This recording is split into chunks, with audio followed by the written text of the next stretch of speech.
আলাইকুম class 3 students. Class 3 তোমাদের যে স্টোরিটা পড়া হচ্ছে সেটা ছিল কোঠি কা ভূত, তাই তো। আর কোঠি কা ভূত আমরা ফার্স্ট পেজ সেকেন্ড পেজ পড়ে ফেলেছি। থার্ড পেজ এবারে আমরা পড়ব।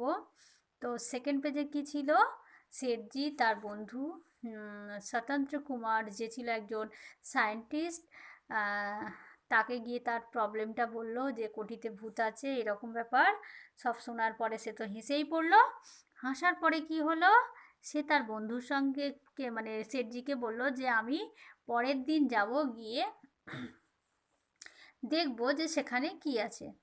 तो परेर दिन सकाल होते सेठ जी स्वतंत्र उनके दोस्त स्वतंत्र कुमार और जो कर्मचारी आए थे वो सब मिलकर कोठी में गए। अब जो बाहर तमाशाबीन थे वो सब खड़े हो गए अंदर क्या हो रहा है वो जानने के लिए। अब क्या हुआ देखो, तो जब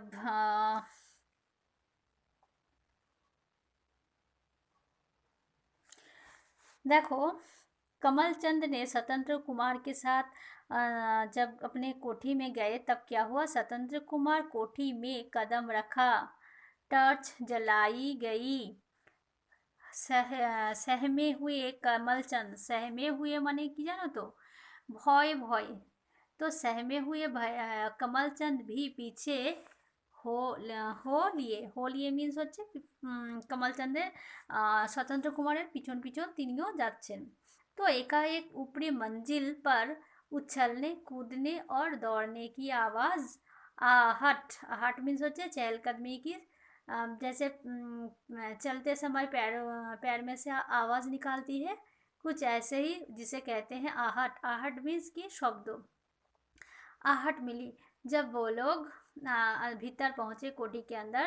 तब जो ऊपरी मंजिल है अर्थात मंजिल कथार अर्थ हलो যেমন বলা হয় একতলা দোতলা তিনতলা, সেই তলটাকে বলা হচ্ছে मंजिल। तो तখন चहलकदमी के, उछलने कूदने के, दौड़ने के सब शब्द पाए जाते। तो कमलचंद ने कहा भैया स्वतंत्र लौट चलो, भूतों ने धमाचौकड़ी मचा रखी है, धमाचौकड़ी मचा रखी है, धमाचौकड़ी, धमाचौकड़ी। तो स्वतंत्र स्वतंत्र त अंग तैर फला स्वतंत्र कुमार निर्भय होकर सीढ़ी पर, बेटा सीढ़ी सीढ़ी पर चढ़ने लगे। लाचार कमलचंद को भी साथ देना पड़ा। एकाएक एक लोटा गिरा और सीढ़ियों पर लुढ़कता हुआ नीचे आ गया। लुढ़कता हुआ मीन्स হচ্ছে কি গড়িয়ে গড়িয়ে, যেমন কোনো জিনিসকে সিঁড়ির ওপর থেকে ফেলে দিলে কেমন হয়, গড়িয়ে গড়িয়ে পড়ে। उस কি বলে, उसी तरह गिरती हुई चीज़ को कहते हैं हिंदी में लुढ़कता हुआ। तो कमलचंद के तो होश उड़ गए, उन्होंने गिड़गिड़ाते हुए कहा, गिड़गिड़ाना मीन्स হচ্ছে খুব মানে আকুতি মিনতি করে বলা।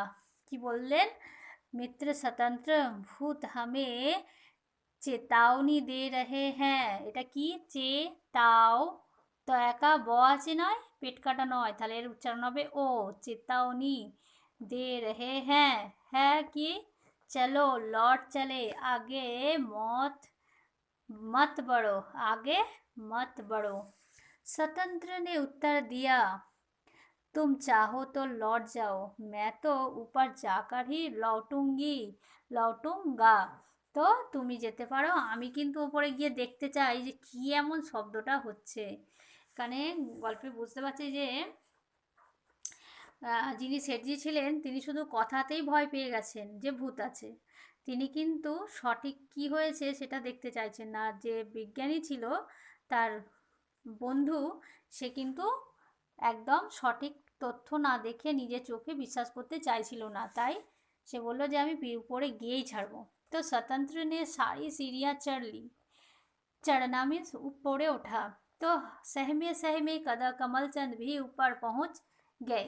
घर में डेरा डाले बंदरों ने टॉर्च की तेज रोशनी देखी, वो उछलने, देखो এটা কি আছে বে বলে একটা লেখা রয়েছে না, এই বে কথার অর্থ হলো ও উচ্ছলने लगे। उछलने कौन लगा? बंदर। तो रोशनदान, रोशनदान किसे कहते हैं? देखो खिड़की है तो खिड़की के ऊपरी हिस्सा जो है वो खुला हुआ है, वहाँ कुछ भी नहीं है, तो इस चीज़ को कहते हैं रोशनदान। जैसे हम लोगों के घर में वेंटिलेशन होती है, उसमें जाल जैसे कुछ चीज़ें लगी हुई होती है जो रूम के आ, 4 हिस्सों में, 2 दीवार में 4 हिस्सों में लगा हुआ होता है, जहाँ से हवा बाहर आता है जाता है। बाहर आता कम है, जाता ज़्यादा है, तो उसे वेंटिलेशन कहते हैं। तो क्या हुआ, उस रोशनदान के रास्ते से वो बंदर बाहर जाने लगे। अब स्वतंत्र कुमार और कमलचंद ने बंदरों का ये खेल देखा। পিকচারে দেখতে পাচ্ছ যে কমলচাঁদ দাঁড়িয়ে আছে খুব ভাবুকভাবে, আর আলো রশনি পড়াতে বাঁদরগুলো কি করছে, কি একদম বোঝা যাচ্ছে যে উছালকুদ ছেড়ে এবারে বেরোবার চেষ্টা হচ্ছে কে কোনটা দিয়ে পালাবে। तो स्वतंत्र ने कहा, कमल तुम्हारी कोठी भूतों वाली नहीं बंदरों वाली है। कमल ने पूछा, ঘন্টা बजने का क्या रहस्य है? रहस्य মানে হচ্ছে রহস্যটা কি ছিল, এটা বাংলা একটা ওয়ার্ড, তার ट्रांसलेशन হচ্ছে হিন্দিতে। तो स्वतंत्र ने समझाया, ऊपर पूजा घर में घंटा टंगा है। कभी किसी बंदर ने घंटे के अंदर लटकते धातु पिंड कैसे होते हैं, अगर तुम लोग घंटा कभी देखे हो तो देखोगे कि घंटे के अंदर एक धातु पिंड लटकता है, जिसे उस घंटे के जो क्या दीवार होता है उस पर अगर किसी ने टच किया तो वो एक आवाज़ होती है। तो उसी धातु पिंड को किसी बंदर ने अगर हिला दिया तो वो घंटा बजा उठा होगा। बंदर तो नकलची होते हैं। नकलची মানে কি বলবো, যেটাকে বলা হয় যারা একটুতে কি বলো তো হাস্য কৌতুক করে মজা করে, তাদেরকে বলা হচ্ছে नकलची होते हैं। तो घंटा बजाना उन्हें आ गया और वे उसे बजाने लगे। कोठी के बाहर खड़े लोग सोच रहे थे भूतों ने सेठ जी को तथा उनके मित्र को रोक रखा है। वो चिंतित थे कहीं वो उन्हें खा तो नहीं गए। तभी दोनों मित्र बाहर आ गए। उन्होंने हंसते हुए कहा, भाई कोठी भूतों वाली नहीं बंदरों वाली निकली। जुटी भीड़ छट गई মানে হলো যেখানে ভিড় জমেছিল সবাই আস্তে আস্তে চলে গেল। तो कोठी की सफाई में कर्मचारी लग गए, रोशनदान ठीक कर दिए गए। अब कोठी सेठ जी की कोठी बन गई, ना वह भूतों वाली कोठी थी ना बंदर वाली। तो श्यामलता कंद के जो कहानी है सहज ढंग से लिखा हुआ है, बहुत ही अच्छा लगा है। तो देखो अगर हम लोग ठीक तरह से पढ़े तो समझ में पूरी बातें आ जाती है।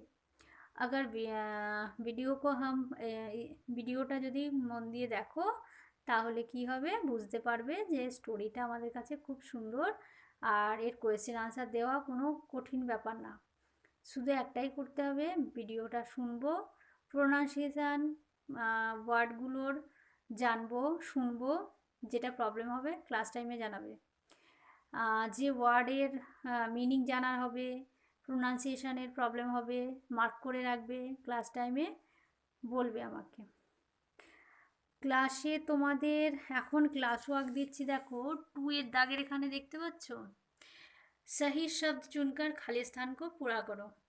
তো এখানে 5টা ফিল ইন দ্য ব্ল্যাঙ্কস আছে, সব কাজটা কপিতে করবে, বুকসে করবে না, কপিতে পুরোটা তুলে কমপ্লিট করো, করে আমাকে এখন পাঠাও।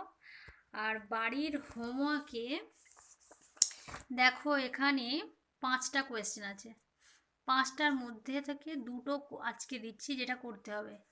এক হলো आसपास के लोग कैसे समझ जाते थे कि सेठ जी आने वाले हैं, उसका आंसर है घर की झाड़ू पोछा, घर की साफ सफाई और साज सज्जा को देखकर लोग समझ जाते थे कि सेठ जी आने वाले हैं। सेकंड क्वेश्चन है, सेठ जी भागे भागे वाराणसी क्यों आ गए? इसका आंसर होगा क्या? सेठ जी को जब पता चला कि उनके कोठी में भूत है, भूत की बात सुनकर वो वाराणसी भागे भागे चले आए। तो अब क्या है, क और খ আমি যে বললাম ভিডিওতে শুনবে, শুনে কপিতে কোয়েশ্চেন আনসার যেটা বললাম লিখবে, লিখে আমাকে পরের ক্লাসে এগুলো সাবমিট করবে। এখন ক্লাস ওয়ার্কে যেটা দিলাম ওটা করো। আসসালামু আলাইকুম।